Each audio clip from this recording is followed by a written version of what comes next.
وہ کہتے ہیں نا کہ first impression is last impression, بالکل ٹھیک نہیں کہتے۔ مہک کا پہلا امپریشن تو یہ تھا کہ وہ بہت ہی معصوم سی ہمدرد قسم کی اور بلا مقصد ہی سب کا خیال رکھنے والی لڑکی ہے، لیکن اس کے اصل رنگ تو اب جا کے سامنے آ رہے ہیں جب اسے سارے اختیارات ملے ہیں۔ اسی طرح ایمان کا امپریشن ایسا تھا کہ وہ ڈرپوک سی بس اپنا گھر بسا کے خوش رہنے والی ہے، اور اگر اس کا گھر نہ بسا تو وہ تو شاید دنیا سے روٹھ ہی جائے گی، لیکن وہ تو اتنی بہادر نکلی کہ شاہویر کے دھوکے کا تو لگتا ہے جیسے اس پہ کوئی اثر ہی نہیں ہوا۔ وہ اس طرح اپنے قدموں پہ کھڑی ہوئی کہ دن بدن ترقی پہ ترقی کرتی جا رہی ہے۔ اور پھر رہی فبیہا تو وہ ہمیشہ لڑاکا اور ایسی محسوس ہوتی تھی کہ کسی کے روب میں کبھی نہیں آئے گی، یا کسی کے ساتھ اچھا ریلیشن رکھنے کا اسے کوئی شوق نہیں ہے۔ لیکن اس کے برعکس ایسے حالات میں وہ گھر میں سکون پیدا کرنے کے لیے مہک کے بلا وجہ کے احکامات بھی مان رہی ہے،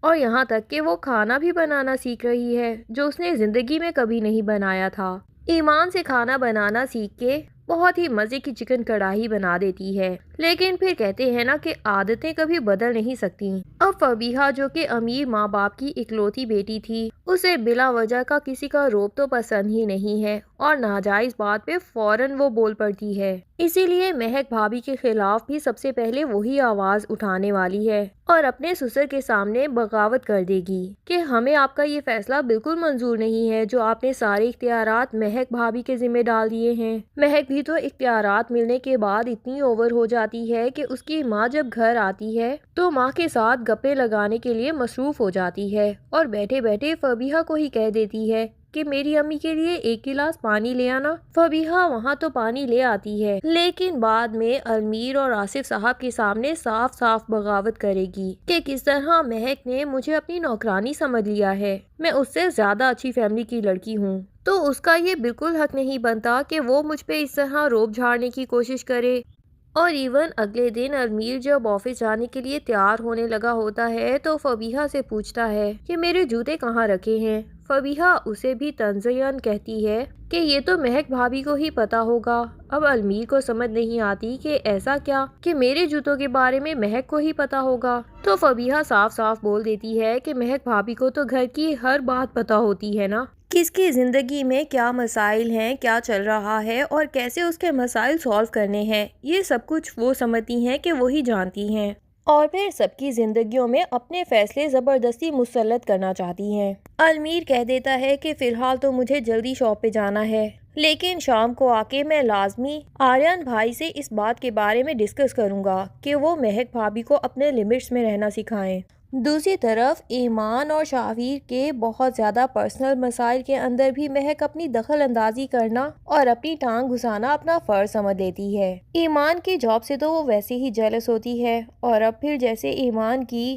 کچھ عرصے بعد ہی ترقی ہوتی جا رہی ہے، یہ تو مہک کو بالکل برداشت نہیں ہو رہا۔ وہ ایمان سے بھی بارہا کہہ چکی ہے کہ تمہیں جاب چھوڑ دینی چاہیے، اور اپنے سسر آصف صاحب کو بھی یہی بات کہتی ہے، اور انہیں مہک کی جاب کے خلاف بھڑکانا شروع کر دیتی ہے کہ گھر کے کاموں میں بلا وجہ حرج ہوتا ہے اور ایمان کی بھی یہاں پہ ضرورت ہے۔ لیکن شکر ہے کہ آصف صاحب اسے صاف ہی بتا دیتے ہیں کہ ایمان کی نوکری کا فیصلہ تو اس کا پرسنل میٹر ہے، اس میں تمہیں یا مجھے اپنا مشورہ نہیں دینا چاہیے۔ لیکن مہک اپنی حرکتوں سے باز نہیں آئے گی اور ایمان سے جا کے کہہ دے گی کہ مجھے ٹھیک نہیں لگتا کہ گھر میں تم اور شاہویر میاں بیوی ہو لیکن ایک دوسرے سے خفا خفا پھرتے ہو۔ میں چاہتی ہوں کہ تم شاہویر کو شوہر کا حق دے دو اور اسی کے کمرے میں ہی شفٹ ہو جاؤ، اور تم دونوں اپنے یہ معاملات بالکل درست کر لو۔ ایمان تو مہک کو صاف کہہ دیتی ہے کہ یہ آپ کا مسئلہ نہیں، لیکن مہک پھر بھی کہہ دیتی ہے کہ میں تب تک سکون کا سانس نہیں لوں گی جب تک میں یہ معاملات درست نہیں کر دیتی، کیونکہ اس گھر کے اختیارات مجھے سونپ دیے گئے ہیں، اور اب میں اس گھر میں کچھ بھی غلط دیکھنا نہیں چاہتی بلکہ سب کچھ ٹھیک دیکھنا چاہتی ہوں، اور شاہویر سے تمہیں اپنا رشتہ درست کرنے کے لیے سب سے پہلے تو اپنی نوکری چھوڑنی ہوگی، کیونکہ اس نوکری کی بدولت تم اپنے شوہر سے بہت دور ہو چکی ہو، گھر میں رہو گی، زاویار کا خیال بھی اچھے سے رکھ پاؤ گی، اور پھر یوں ہی شاویر سے بھی قریب ہو جاؤ گی، لیکن ایمان بھی اب بغاوت کر دے گی۔ یہ سب باتیں تو اس کی برداشت سے بالکل باہر ہیں۔ پہلے تو وہ مہک کو ہی صاف سنا دے گی کہ میرے بچے کو آپ کو سنبھالنے کی ذمہ داری نہیں دی ہے میں اسے اپنی ماں کے گھر ہی چھوڑ کے آتی ہوں، تو آپ کو اس کی پرواہ نہیں ہونی چاہیے۔ اور رہا میرا اور شاہویر کا معاملہ، تو اس میں تو آپ کو اپنی ٹانگ بالکل نہیں گھسانی چاہیے۔ لیکن شاہویر کو جب یہ بات پتہ چلے گی تو وہ مہک بھابھی کا ہی ساتھ دے گا، کیونکہ وہ بھی کہیں نہ کہیں یہی چاہتا ہے کہ ایمان مجھے معاف کر دے دل سے، اور پھر سے پہلے کی طرح ہی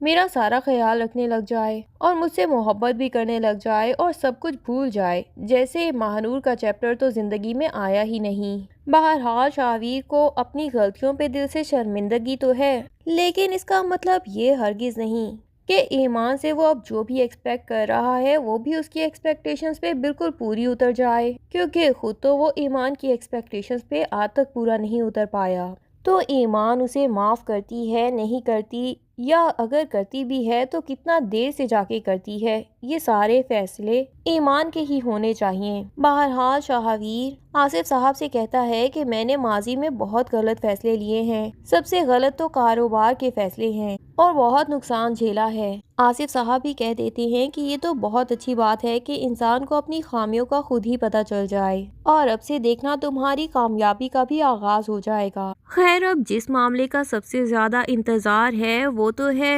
راحم اور مسکان کی شادی، جو کہ اب عنبر بیگم کی وفات کی وجہ سے کچھ نہ کچھ ڈیلے تو ہو ہی گئی ہے۔ راحم کی ماں مسکان سے ملنے جاتی ہیں اور مسکان ان کے لیے اچھے سے ڈنر کا انتظام کرتی ہے، اور راحم کی ماں بھی یہاں کھلے دل سے اس کے کھانوں کی اور اس کی ہر عادت کی بہت زیادہ تعریف کرتی ہیں، اور راحم کی ماں بہت ہی اچھی خاتون لگتی ہے مجھے اکثر ہی باتوں کی وجہ سے، ورنہ ساسیں تو کہاں بہو کی تعریفیں کرتی ہیں، زبردستی ہر کام اس پہ لاد تو دیا جاتا ہے، لیکن تعریف کرنے میں اتنی کنجوسی کی جاتی ہے کہ کہیں وہ غلط فہمیوں کا شکار نہ ہو جائے اور خود کو ہم سے بہتر نہ سمجھنے لگ جائے۔ اسی لیے کھانے میں کوئی نقص ہو وہ تو فوراً بتا دیا جاتا ہے، پر تعریف تو کبھی نہیں کی جاتی، اور پھر ایسے ہی برائیاں کر کر کے بھی یہی ایکسپیکٹ کیا جاتا ہے کہ بہویں اچھے دل کے ساتھ ہمارے لیے سب کام کرتی بھی رہیں۔ راحم کی ماں تو ایمان سے بھی بہت امپریس ہوتی ہے اور اسے بتاتی ہے کہ راحم تو پچھلے سال سے اسی آفس میں جاب کر رہا ہے، لیکن اس کی ایک بھی ترقی نہیں ہوئی، پر وہ تمہاری بہت تعریف کرتا ہے اور بتاتا ہے کہ ایمان کتنی محنتی ہے اور اس کی 2 بار ترقی ہو چکی ہے، اور اب تو تمہیں آفس کا ہیڈ بنانے کے لیے بھی سجیسٹ کیا جا رہا ہے۔ لیکن ایمان تھوڑی سی بھی پراؤڈ نہیں ہوتی ان باتوں پہ بھی، بلکہ وہ تو اتنی ڈاؤن ٹو ارتھ ہے کہ اتنی کامیابی ہونے کے باوجود کبھی بھی اس نے کسی کے اوپر اپنا روب جھاڑنے کی ضرورت نہیں محسوس کی۔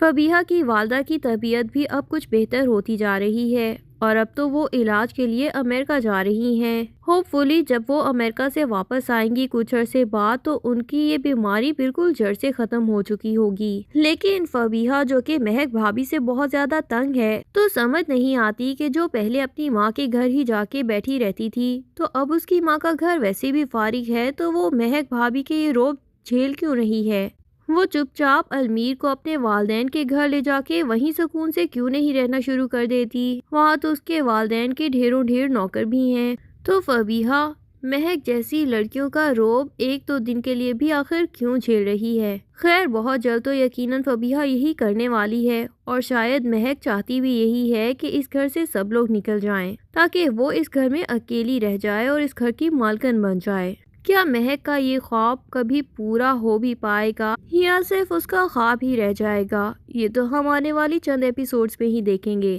تب تک کے لیے اللہ حافظ۔ ویڈیو پسند آئے تو لائک اینڈ کمنٹ ضرور کر دیں، اور چینل کو سبسکرائب کرنا نہ بھولیے۔ شکریہ۔